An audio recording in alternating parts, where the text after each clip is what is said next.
¿Qué es la economía de guerra? En principio tenemos que distinguir entre economía de guerra y guerra económica. La economía de guerra es la situación en la que un país pone su sistema productivo a disposición del esfuerzo bélico. Y la guerra económica es cuando tú pones a disposición de acabar con la economía de otro país todos los recursos que puedas. Sí. Entonces hay vamos a decir, una diferencia bastante notable entre una cosa y la otra. Desde ese punto de vista, la economía de guerra podríamos decir que depende en primer lugar de las circunstancias internas del país, es decir, cuántos recursos tengo, qué mano de obra puedo aplicar a este esfuerzo bélico, qué tipo de capital fijo tengo dentro del país para poderlo utilizar, en fin, todas estas cosas. Y por otra parte también de las circunstancias externas. Por ejemplo, ahora que estamos en una economía mundial bastante globalizada, tenemos unas circunstancias que son distintas que si viviéramos en un mundo más proteccionista. Sí. Entonces, ahora tengo posibilidades de colaborar con Pepito, con Juanito. Incluso podríamos hacer una analogía con lo que era el mundo antes de la Primera Guerra Mundial, que era un mundo relativamente abierto y con muchas relaciones económicas. Sí. Y que, sin embargo, de repente se ve envuelto en un conflicto a nivel global que afecta a muchos agentes. Ahora podríamos decir algo parecido. Pero en cualquier caso, estamos en la historia de que aquí de lo que se trata es de aplicar el análisis económico a la resolución de un problema que es en principio económico.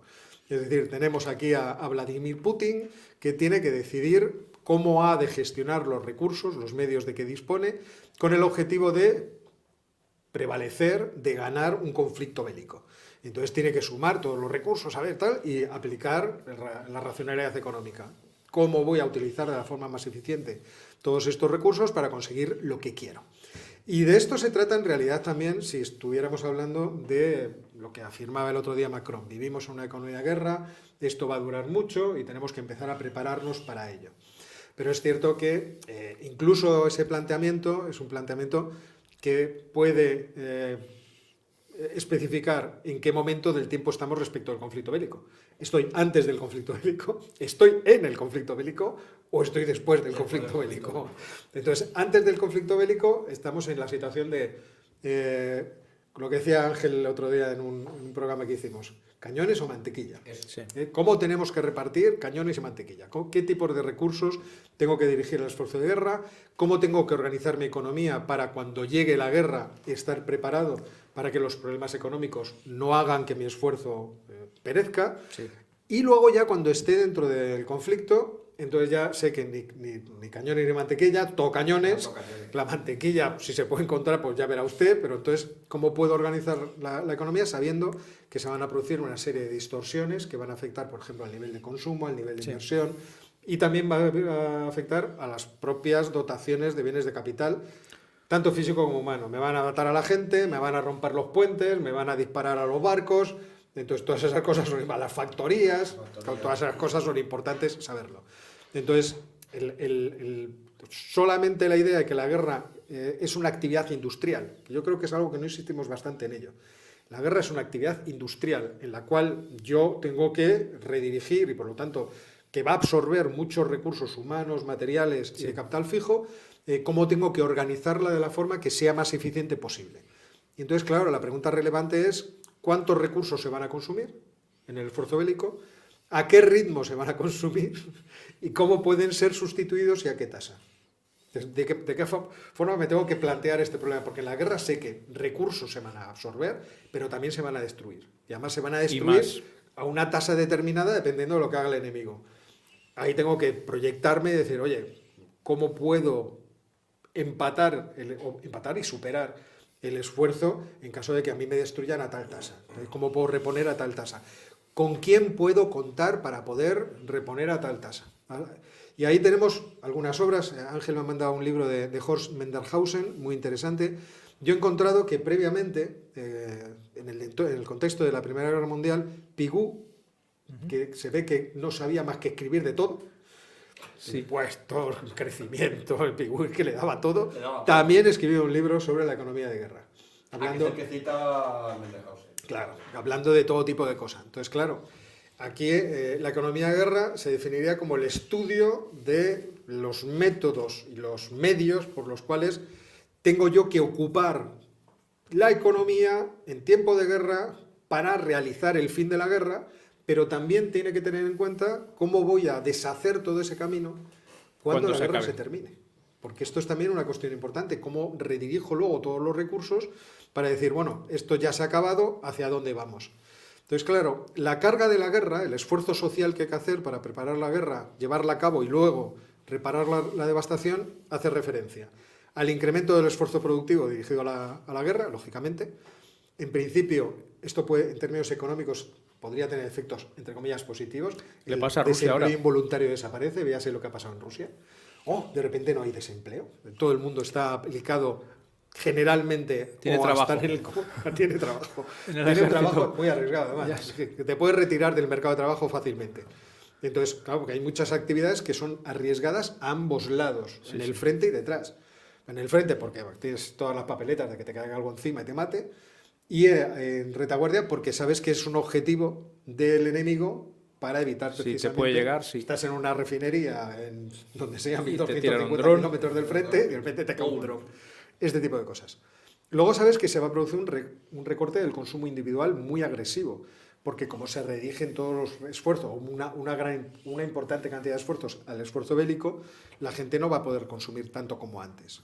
Entonces, desde ese punto de vista, hay que pensar cómo se asignarán esos recursos. Luego, el impacto de la reducción de los stocks de bienes de capital. O bien por falta de reinversión, porque estás invirtiendo en capitales que tienen un objetivo muy concreto, o por la destrucción.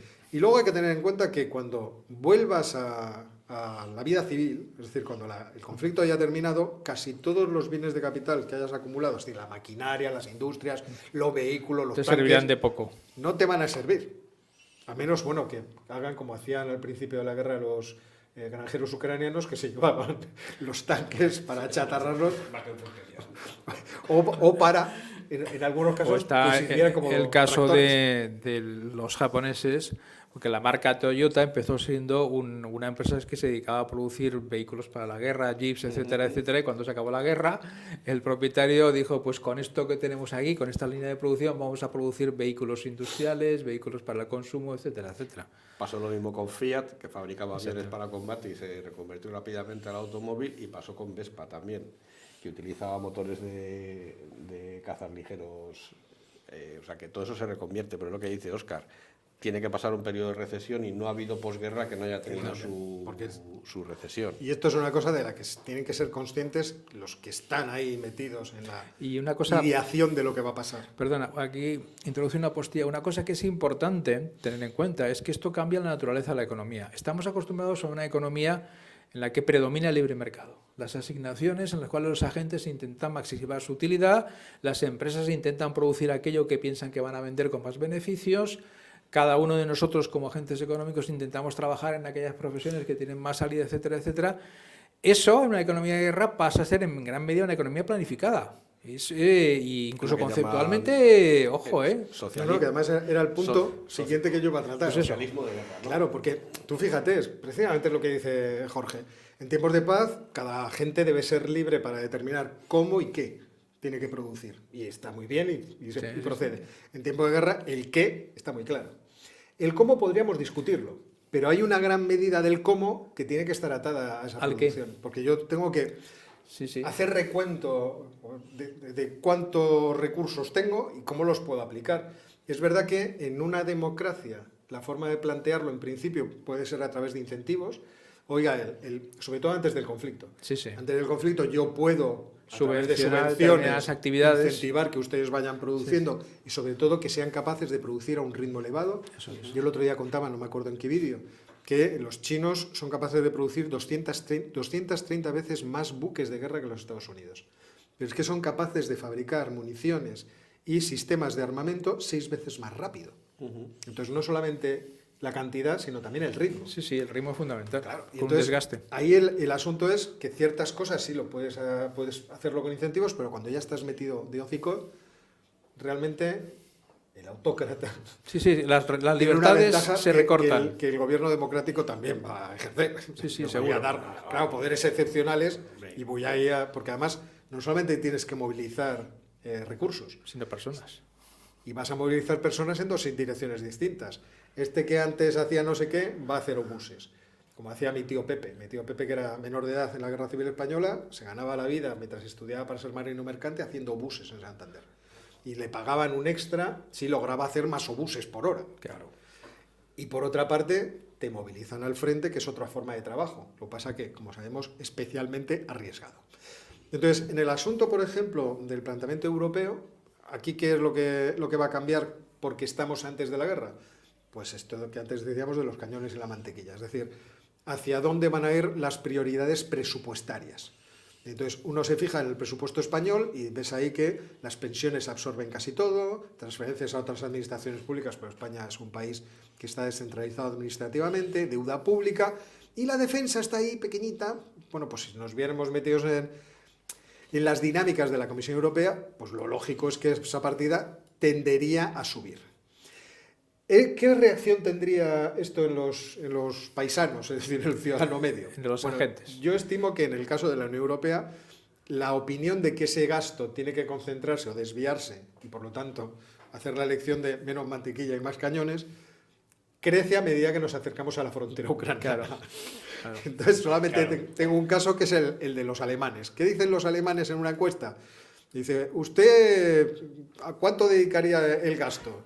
Dice, infraestructura, energía, transporte digital, educación y ciencia. En tercer lugar, seguridad externa y defensa. Después, medio ambiente, clima, construcción, salud. Pero a medida que te vas yendo, lógicamente, hacia esa posición, pues hacia el frente, la gente lo ve cada vez con más inquietud, claro. Vamos a decirlo así. Y por último, aunque tenía otras transparencias de otros presupuestos, división de presupuestos de otros países, hay que hablar de que en ciertos países, principalmente me estoy refiriendo a las potencias económicas, está claro que esta situación prebélica es constante. Sí. Es decir, lo que se llama la economía de guerra permanente. Hay una economía política de guerra constante. ¿Por qué? Porque la potencia sabe que en cualquier momento tiene que darle un bofetón a alguien y necesita estar gastando continuamente. Es esto que siempre solemos decir de el poder, la influencia que tiene el aparato industrial. Un complejo militar industrial que decía. Complejo militar de defensa. Que efectivamente tiene un gran poder porque absorbe permanentemente grandes cantidades de presupuesto. Y esto pues se ve lógicamente en el presupuesto de los Estados Unidos, vamos a ver si lo puedo poner, que ¿vale? En donde veis ahí, lo de dentro son los ingresos y lo de fuera son los gastos. Y ahí veréis que el gasto nacional en defensa pues está cerca de 800.000 millones de dólares, porque esto es de 2022. Ahora ya está por encima de 800.000 millones de dólares. Madre mía. Entonces, claro, esto es lo que hacen los países habitualmente. En cada uno en su capacidad. En su nivel, claro. Ahora, cuando ya estás metido en el follón, no te queda más remedio que hacer crecer esa partida. Y lo haces, lógicamente, a cuenta de otras. Reduciendo es otras. el caso que veis aquí de las perspectivas presupuestarias de Rusia para este año 2024, que, en opinión de mucha gente, hacen trampa. Porque crece el gasto en defensa nacional y crece también en política social. Solamente reduce en economía y todo más o menos permanece igual. Cosa que, mira, oye, pues no me lo creo. Aunque es cierto que Vladimir, y esto habrá que ver, Vladimir ha encontrado en China un magnífico aliado, antes había de la reunión de Sergei Lavrov y Wang Yi, y por otra parte está el hecho de que se dejaron, porque está claro que planificaron la invasión de Ucrania pensando cómo hacemos el reparto de cañones y mantequilla antes de la guerra, entonces se dejaron niveles muy bajos de endeudamiento. Sí, para que menos del 40%. De todo esto pudieran tener margen de endeudarse para el esfuerzo bélico largo que se podía producir. Aunque todos hemos visto que la pretensión de Rusia era llegar, triunfar y a tomar por viento. Pero no le salió. No ha salido. No le salió y ahora están, por ahora, cada noticia es que poco a poco, hoy había vídeos de Yavniyar o Yavnoyar, que es una localidad que está más al oeste de Bakhmut, en donde ya los Su-25 sobrevuelan con gran autonomía para hostigar a las tropas ucranianas y sobre todo localizar y bombardear las fortificaciones, lo cual viene a decir o viene a demostrar lo que está produciendo la falta de financiación de Estados Unidos a Ucrania. Ya veremos hasta dónde puede llegar esto, porque claro, los Estados Unidos están haciendo esfuerzos en cierto modo cómicos. Como no pueden llevar ahí esos recursos, los 60.000 millones, ya contamos la semana pasada que arrebañaban partidas que no se habían gastado y habían mandado 300 millones, pues ahora las requisas de material bélico iraní que va a Yemen, pero claro, son AK-47, con eso no van a evitar que la aviación rusa equipamos de armamento ligero una brigada, yo diciendo, sí. ¿Y para qué? ¿Para qué? Tú dales unos Patriot de cosas de esas, claro, y manpads de esos, ¿cómo se llamaban los que para tirar los aviones? Ya no me acuerdo. Esto los técnicos ahora los Stinger. En fin, señores, pues esto es lo que mañana le contaré a José María. Y dirá, para esto te esperaba. Hay más cosas, porque eso sí que es verdad, lo de Rusia es perfectamente posible, que acuérdate, que también te lo tienes que leer para el jueves, ¿cuándo la entrevista? Mañana por la mañana. Para mañana por la mañana tienes que leerte a toda pastilla cómo pagar la guerra de Keynes, porque luego tú estás al sí, ya me lo How to Pay for the War, y también el Consecuencias Económicas para la Paz. También, ese no. Seguro, porque eso ya estás en paz. Seguro. Claro, pero de cómo pagar la guerra. O sea, los bonos. Y es, efectivamente, llama mucho la atención. Y yo siempre me reí muchísimo viendo aquel libro de Keynes por muchas razones, pero él daba por seguro que iban a ganar la guerra. Digo, vamos a ver, chaval, y si la perdéis, pues estaban cayendo las bombas sobre Londres. Y el tío, no, cuando paguemos, emitimos los bonos, emitimos la deuda y cuando la ganemos ya la pagaremos todo. Y diciendo, pero en fin, no sé. Y es raro. O sea que Alemania, por ejemplo, emitió mucha deuda, pero tanto que dicen ahora de que hay que pagar la deuda y que no sé qué. Luego no pagaron. La deuda de los nazis no se pagó, ¿eh? No, es que me estaba acordando de cuando en el capítulo 21 de la teoría general habla sobre el trade-off entre desempleo e inflación, viniendo a decir que la inflación es poco importante porque es transitoria. Y me sorprende que acertara con la victoria británica. Un genio. O sea, acertó con la victoria británica, acertó con la inflación transitoria. Pues, es que los que sabemos. Es que no... Si no te has leído la teoría general, no me la creo. Menuda diferencia. ¿La qué? ¿La qué?